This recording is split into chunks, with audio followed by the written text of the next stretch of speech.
नमस्कार दोस्तों। कुर्सी। जानते हैं इस दुनिया में एक ऐसी कुर्सी भी है जो इतनी खतरनाक तरीके से श्रापित है कि जो कोई भी उस कुर्सी में बैठा कुछ ही पलों बाद उसने अपने हाथों से अपनी जान गंवा दिया। इसी रीज़न से उस कुर्सी को ज़मीन में नहीं दीवार में लटका कर रखा गया है एक म्यूज़ियम में, कि कोई गलती से बाय चांस उस कुर्सी में बैठ ना जाए, क्योंकि अगर वो बैठ गया और म्यूज़ियम से बाहर निकला तो उसका राम नाम सत्य हो जाएगा। ये तो हो गई एक ऐसी कुर्सी की दास्तां जो कि इंडिया में नहीं है, इंडिया से बाहर कहीं है, मेरे ख्याल से इंग्लैंड में कहीं है। लेकिन आज एक ऐसी कुर्सी की कहानी हम आपके सामने लेकर आ गए हैं जो आपकी रातों की नींद खराब करके रख देगी। रात में जब कभी भी आप जागेंगे और किसी कुर्सी की तरफ देखेंगे अपने घर में पड़ी हुई, तो आप डर के मारे कांप जाएंगे। आइए एक ऐसी खौफनाक घटना की कहानी जिया की जुबानी जानते हैं। ये जो घटना घटी है कोई छोटी मोटी जगह नहीं घटी, मुंबई के मलाड नाम के इलाके में घटी है। अच्छी खासी बड़ी जगह है ये। यहाँ पर ज़्यादातर लोग अपने सपने लेकर आते हैं। बहुत सारे ऐसे इलाके हैं, बहुत सारे ऐसी बिल्डिंग्स है, एरिया है जहाँ पर स्ट्रगलर लोग रहते हैं, जिनको फिल्म इंडस्ट्री में, सीरियल इंडस्ट्री में, वेब सीरीज़ में, किसी भी चीज़ में काम करना है। वैसे टाइप के लोग कुछ कुछ पर्टिकुलर एरियाज़ में रहते हैं। जो लोग मुंबई से बिलोंग करते होंगे वो मलाड के उस एरिया के बारे में उनको पता भी होगा। अंधेरी में भी वैसा एरिया है, गोरेगांव में भी है, मलाड में भी है। तो ये जो घटना घटी थी वो मुंबई के मलाड वाले जगह पर ये घटना घटी थी। एक लड़का रोहित नाम का, जो कि राजस्थान से हीरो बनने का सपना लेकर आता है। जैसा कि बहुत सारे लोग होते हैं कि कहीं ना कहीं दूर दूर शहर से, कोई मुंबई से, कोई दिल्ली से, कोई यूपी, बिहार, राजस्थान, झारखंड, उड़ीसा, हर जगह से आते हैं। तो ये जो था ये राजस्थान से आया था। ये एक ऐसे एरिया में रेंट पे घर लेता है जहाँ पर उसके बजट में था सब कुछ। वहाँ पे जो फ्लैट था उसके बजट में था, और ये आरके का फ्लैट था। आरके 1 BHK 2 BHK ऐसे होते ना। आरके क्या रहता है, 1 रूम किचन, एक रूम रहेगा उसमें, किचन एक तरफ रहेगा और एक तरफ बाथरूम रहेगा, ऐसा वाला था। तो ये उसको 7 साल पहले लगभग 10-11 हज़ार के बजट में मिल गया। वो भी कम था, 10-11 हज़ार का बजट मलाड से शहर में 1 आरके है इसलिए मिल रहा है। तो इतने 10-11 हज़ार उसको महीने का देना है, वैसे मिल गया और उसने ले भी लिया। नया नया घर से निकला था, घर वाले पैसे भी दे रहे थे, शिफ्ट भी करवाए थे, तो अच्छा खासा रहने लगा। रहते रहते उस अपने फ्लोर पे कुछ वो अजीबोगरीब चीज़ें नोटिस करने लगा कि रात के टाइम में जब भी मैं सो रहा होता हूँ मुझे ऐसा महसूस होता है कि जो कॉरिडोर वाला एरिया है उधर कोई रात के टाइम में ज़ोर ज़ोर से भागता है। कोई एकदम स्पीड में भाग रहा है, फिर आ रहा है, फिर भाग रहा है, फिर आ रहा है। कई बार अपना रोहित उठता था और उठ के बाहर भी देखता था, दरवाज़ा खोल के, लेकिन पूरा सुनसान, यहाँ से वहाँ तक खुला पूरा कॉरिडोर का एरिया एकदम ही खाली दिखाई दे रहा है। कोई भी इंसान नहीं दिखाई दे रहा है। मान लो ऐसे तुम्हारे सामने से कोई भाग रहा है, ये तुम्हारा कमरा है और इसके बाहर से कोई भाग रहा है और तुमने जस्ट दरवाज़ा खोला, तो कोई कितने भी स्पीड में भागेगा, सीढ़ी की तरफ से भी भागेगा, लिफ्ट तो आने में टाइम लगता है, सीढ़ी की तरफ से भी भागेगा तो उसके पैरों कदमों की आवाज़ तो सुनाई देगी। लेकिन कोई भी इंसान भागा नहीं। लेकिन जो भाग रहा था वो कैसे गायब हो गया उसको समझ में नहीं आ रहा है। ऐसी चीज़ें बहुत बार उसके साथ होने लगी। रात की उसकी नींदें बहुत डिस्टर्ब होने लगी। रात के टाइम में ढंग से सो नहीं पा रहा है, पूरी पूरी रात जाग रहा है बिल्कुल। सुबह सुबह उसको ऑडिशन जाना है, लेकिन फिर भी सुबह सुबह लेट उठ रहा है, 11 बजे तक, 12 बजे तक, फिर उठ रहा है, नहा रहा है, ऑडिशन के लिए निकल रहा है, लेट हो जा रहा है, फिर आ रहा है, फिर शाम को बाहर से खा ले रहा है, वापस सोने जा रहा है, रात में वापस ऐसे डिस्टर्बेंस हो रही है। उसके ना घर के बाजू में एक कमरा था, एक कमरा, जो कमरा हमेशा बंद रहता था, हमेशा बंद। उस कमरे के ऊपर बहुत सारी चीज़ें लटकाई हुई थी, बहुत सारी चीज़, जैसे बोलते हैं ना कि लाल धागा से बांधा गया है उसके कुंडी को, और भी बहुत सारी चीज़ें जो नज़र ना लगने वाली चीज़ें लटकाते हैं, वो सब चीज़ें लटकाई गई है। वो हमेशा लिफ्ट के जस्ट सामने वो कमरा था, तो हमेशा वो उस रूम को देखता रहता था। जब भी घर आ रहे जा रहे बाहर, उस कमरे को हमेशा नोटिस करता था। एक दिन उसके बाजू में एक लड़का था जिससे उसकी दोस्ती हो गई थी, उसके घर पे भी वो काफ़ी आना जाना करता था। उस लड़के से पूछता है कि भाई तू कब से रहता है यहाँ पे? वो लड़का बोलता है कि यार मुझे तो यहाँ पे रहते हुए 2.5 साल हो गए हैं। तो बोलता है रोहित कि तुझे यहाँ पर इस फ्लोर में कुछ अजीब महसूस नहीं हुआ है? वो लड़का बोलता है अजीब महसूस हुआ मतलब। तो बोलता है रोहित कि रात के टाइम में तुझे किसी के भागने दौड़ने की आवाज़ सुनाई नहीं देती है? तो लड़का बोलता है कि हाँ यार, कई बार सुनाई देती तो है, लेकिन मुझे लगता है कोई ऊपर नीचे भाग रहा होगा, बच्चे भी तो होते हैं ना, बच्चे खेल रहे होंगे, मैंने कभी नोटिस नहीं किया हूँ। क्यों, तू ऐसा क्यों पूछ रहा है? फिर से रोहित बोलता है कि ये जो लिफ्ट के सामने वाला जो कमरा है, यानी कि जो घर है, वो हमेशा बंद क्यों रहता है? तो वो लड़का बोलता है कि पता नहीं यार, मैं तो जब से आया तो उसे हमेशा बंद ही देखा हूँ। तो रोहित बोलता है कि उसके बारे में पता लगाते हैं कि ऐसा बंद क्यों रहता है, समझ में नहीं आ रहा है। वो बोलता है लड़का तुझे क्या करना है भाई, तू रेंट पे रहता है ना, वैसे भी ज़्यादा उंगली उंगली करने की कोशिश किया तो लोग यहाँ पर बहुत सीधा कर देते हैं। फालतू के लड़कों को ऐसे उंगली उंगली करने नहीं देते हर चीज़ में। शांति से रहना है तो तू बैचलर है, शांति से रहना तो रह, नहीं तो कोई भी आके तेरी ऐसी तैसी कर देगा, ज़्यादा चीज़ों में मत पड़ तू। रोहित बोलता है कि हाँ भाई ठीक है, मैं जा रहा हूँ सोने, चला जाता है। लेकिन दूसरे दिन सुबह सुबह उठता है रोहित, आज जल्दी उठ गया है, जल्दी ऑडिशन जाने के लिए, और अपने बिल्डिंग से नीचे उतर रहा होता है। तो नीचे वाले एरिया में एक वॉचमैन हमेशा बैठा करता था, बुढ़ा सा वॉचमैन था, उसकी उम्र यही होगी 55-60 साल की, 60 साल तक की उम्र होगी उसकी।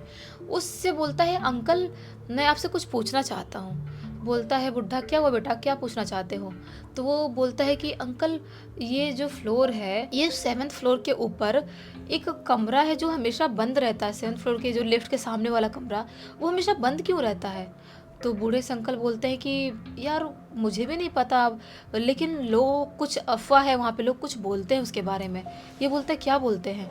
तो वो बोलता है बूढ़ा अंकल कि बेटा कुछ लोग बोलते हैं कि वहाँ पर कुछ ऐसी चीज़ें रहती हैं, कुछ ऐसी आत्माएं रहती हैं जिसकी वजह से रूम को हमेशा के लिए बंद कर दिया गया और वहाँ पर कोई भी कभी भी आया नहीं।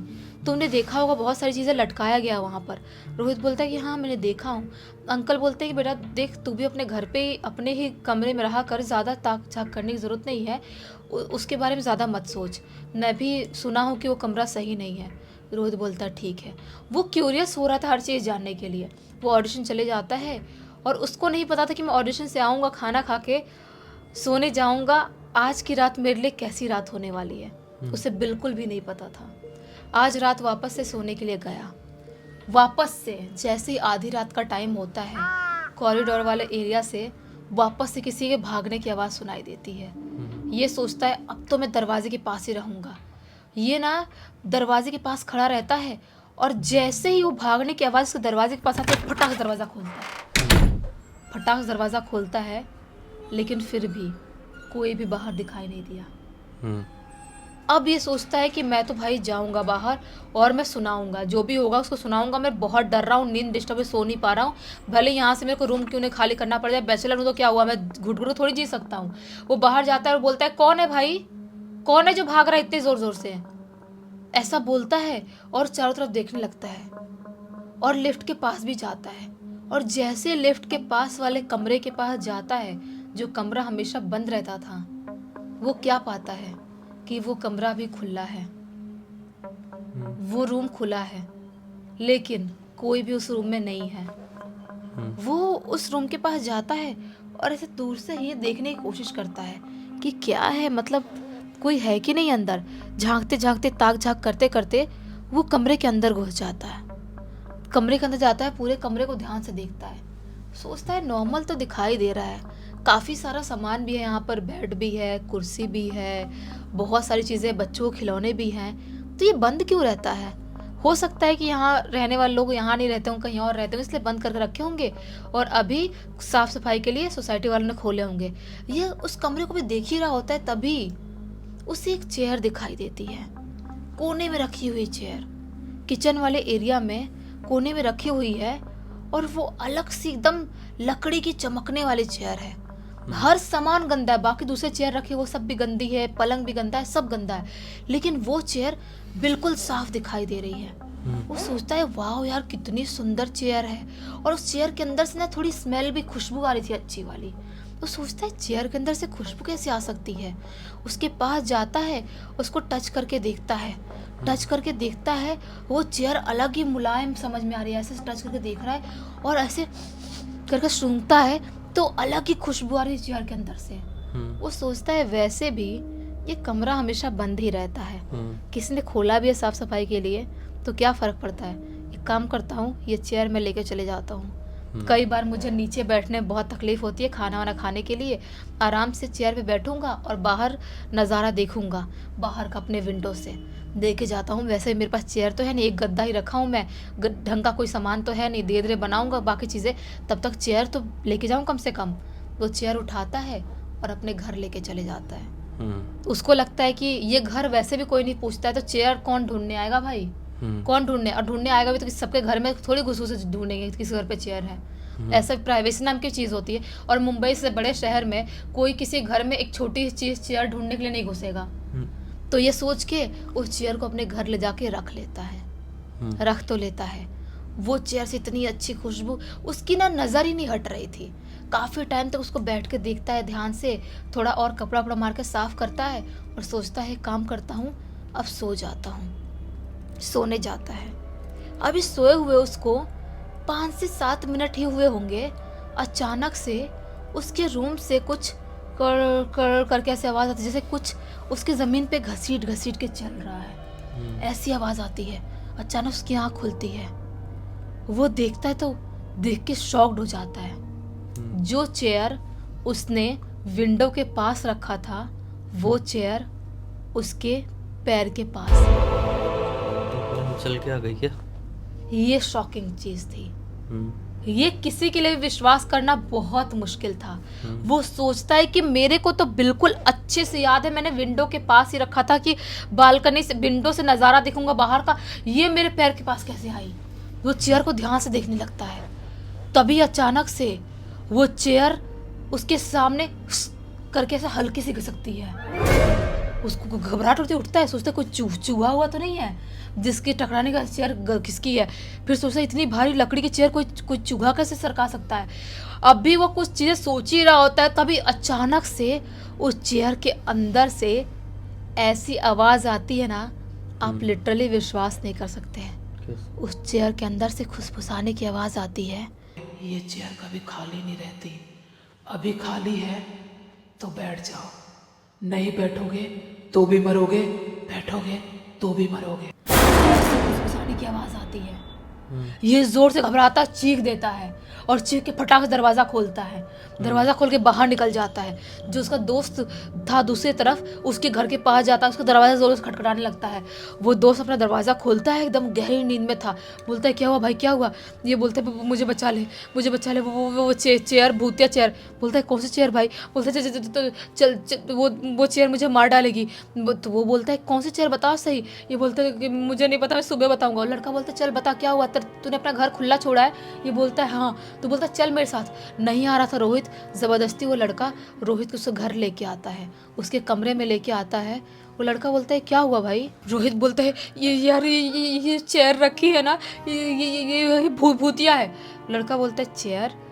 तेरे पास कब चेयर है, तू खरीदने गया था क्या? तो रोहित बोलता है नहीं मैं नहीं खरीदा हूँ, मैं तुझे बताता हूँ। वो लिफ्ट के सामने वाला कमरा खुला है और मैंने ये चेयर वहीं से लाई थी। तो वो लड़का बोलता है कहाँ खुला? भी अपन आए देखे बंद तो था। बोलता है नहीं तो पागल है क्या, तो खुला है, चल देख तू चल के। वापस ये लोग जाते हैं और देखते तो क्या पाते हैं, लिफ्ट के सामने वाला कमरा बंद था। ये लड़का बोलते पागल हो गई क्या तू रोहित, ऐसी हरकतें क्यों कर रहा है? रोहित बोलता है प्लीज़ मुझे बचा ले, वो चेयर ना मुझे मार डालेगी। एक काम कर, हम ना इस चेयर को अभी फेंक आते हैं। वो लड़का बोलता है कैसे फेंक आएंगे, पागल है क्या तू? अभी तो रात में लिफ्ट भी बंद करते हैं अपनी बिल्डिंग की, कैसे जाएंगे फिर अपन बाहर? तो बोलता है नहीं सीढ़ी जाएंगे, ये चेयर फेंक के आएंगे। वो लड़का बोलता है यार अच्छी खासी लाल कलर की कितनी सुंदर चेयर है, क्यों फेंकेंगे इसको? रोहित बोलता है देख तुझे भी अच्छी लग रही है ना, अच्छी लग रही है तुझे भी, ये चेयर मार डालेगी, उसने मुझे धमकी दी, वो मुझे मार डालेगी, तो मेरी बात समझने की कोशिश कर, चल इस चेयर को फेंक आते हैं। तो लड़का बोलता है कि ठीक है चल कोई बात है, तू इतना डर रहा है तो चल फेंक आते हैं। वो लड़का रोहित के साथ जाता है और जिधर कचरा इनके बिल्डिंग का फेंकते थे उस तरफ उस चेयर को फेंक आते हैं। रोहित जो था वो बोलता है हाँ अब मैं शायद बच जाऊंगा। वो जितनी भी चीज़ थी ना उस लड़के को रोहित ने बता दी तो कैसे कैसे चेयर लेके आया था। वो लड़का बोलता है ठीक है तू मेरे साथ सोएगा, अपने घर पे सोएगा, बता दे, तो चेयर फेंक दिया ना, खतरा दूर हो गया ना, अब तुझे तसल्ली मिल गई ना। तो रोहित बोलता है नहीं अब मैं सो जाऊंगा, तो टेंशन मत ले, जा तो सो जा। अजीब सी एक्ट कर रहा था बिल्कुल रोहित। वो लड़का अपने कमरे जाता है और अपने कमरे में सो जाता है और रोहित अपने कमरे में अपने घर पे सो गया। सो तो गया, दूसरे दिन सुबह जब वो लड़का सोचता है, उसका नाम अपन नीरज रख देते हैं, नीरज जब सोचता है कि मैं जाऊं और रोहित से बात करूं कि वो ठीक है कि नहीं, अभी उसका दरवाज़ा बजाता है, बहुत खटखटाता है, लेकिन दरवाज़ा नहीं खोलता है। बहुत टाइम तक दरवाज़ा खटखटाता है, लेकिन दरवाज़ा रोहित नहीं खोलता है। अब ये सोसाइटी वालों को बताता है, सबको बुला के लाता है और दरवाज़ा तोड़ा जाता है। और दरवाज़ा तोड़ते हैं तो पता है लिटरली क्या देखते हैं, रोहित अपने बेड पे सोया है और सोए सोए उसके मुंह से यहाँ से झाग निकल रहा है, उसकी बॉडी ऐसे पूरी तरह से अकड़ी हुई है और वो ख़त्म हो गया है, ख़त्म। अब नीरज के लिए बहुत ही ज़्यादा शॉकिंग था ये कि क्या मतलब जो बता रहा था रोहित वो सच था, क्या सच में वो चेयर श्रापित थी। अब नीरज सबसे पहले भागते हुए नीचे जाता है, जिधर कचरे किधर वो चेयर फेंके थे इन दोनों ने रात में। वहाँ जाके देखता है तो क्या पाता है कि अभी वो चेयर कचरे के पास नहीं है। मतलब वो अपने रूम में वापस चली गई। अपने रूम में वापस चली गई या कोई ले गया, इसको नहीं पता। अब उसकी बॉडी को जो भी चीज़ें करते हैं, उसके घर को फ़ोन किया जाता है, उसके घर वाले लोग आते हैं। अब जो भी चीज़ें होती है रोहित की अलग चीज़ें हैं। जो अपना नीरज है ना, जल्द से जल्द इस महीने, जिस महीने कांड हुआ था रोहित के साथ, उस महीने कुछ दिन के अंदर ही वो घर खाली कर देता है और दूसरे एरिया में, दूसरी जगह, दूसरी बिल्डिंग में घर लेता है और कभी भी उस बिल्डिंग में मुड़ के नहीं देखता है, क्योंकि रोहित उसी बिल्डिंग में उस चेयर की वजह से ख़त्म हुआ था। शायद अगर कोई भी इंसान उस चेयर को उठा के ले गया होगा या वो चेयर वापस से लौट के अपने रूम में गई होगी, तो मैंने भी हाथ लगाया था उठाने के लिए, मेरे साथ भी कुछ हो सकता है। इसीलिए नीरज ने पूरी तरह से वो एरिया, वो जगह छोड़ दिया और उसने ही ये स्टोरी लिख के भेजा है। उसको लगता है, वो मानता है कि शायद वो चेयर कोई ले गया है और कहीं ना कहीं मुंबई में वो चेयर कहीं ना कहीं घूम रही है और जिसके जिसके पास होगी उसकी मौत हो रही होगी या कोहराम उसकी ज़िंदगी मचा रही होगी वो चेयर। मुझे भी ऐसे लगता है वो चेयर, मैंने फ्लो में बोल दिया, अपने कमरे में वापस तो नहीं जा सकती। हाँ। क्योंकि जैसा कि बताया तुमने स्टार्टिंग में कि उस कमरे में बाहर बहुत सारी चीज़ें लगी हुई थी, हाँ। पूजा पाठ की, जैसे घर को बांधते हैं उस प्रकार की। तो वो चेयर निकल नहीं सकती थी, मतलब वहाँ से अब निकल गई तो वापस नहीं जा सकती। वो बाहर ही है और इधर से उधर, उधर से इधर बस सर्कुलेट हो रही है और लोगों की ज़िंदगियाँ तबाह कर रही है। प्रे करना ऐसी कोई चेयर कभी आपको नज़र आए तो 100 फीट दूर भाग जाना। खैर, अब इसी एक नोट के साथ इस कहानी का अंत करते हैं। अब तक इस वीडियो को देख लिए तो लाइक ज़रूर कर देना, चैनल को सब्सक्राइब करके बेल आइकन दबा के ऑल के ऑप्शन में क्लिक करना, क्योंकि इसी तरह के हैरान कर देने वाले खौफनाक वीडियोस डेली आप लोग के सामने लेके आते रहते हैं। इंस्टाग्राम की लिंक इस वीडियो के डिस्क्रिप्शन बॉक्स में मिल जाए, क्लिक करके डायरेक्टली वहाँ पर पहुँच जाना। और इसी तरह की कोई भी कहानी, टॉपिक या जानकारी आप लोग के पास भी है तो लिख भेजना, हो सकता है हमारा अगला वीडियो कल आपके हिसाब से ही बन रहा हो। तो चलिए कल फिर से मिलते हैं, तब तक के लिए बहुत बहुत धन्यवाद। आपका दिन शुभ हो।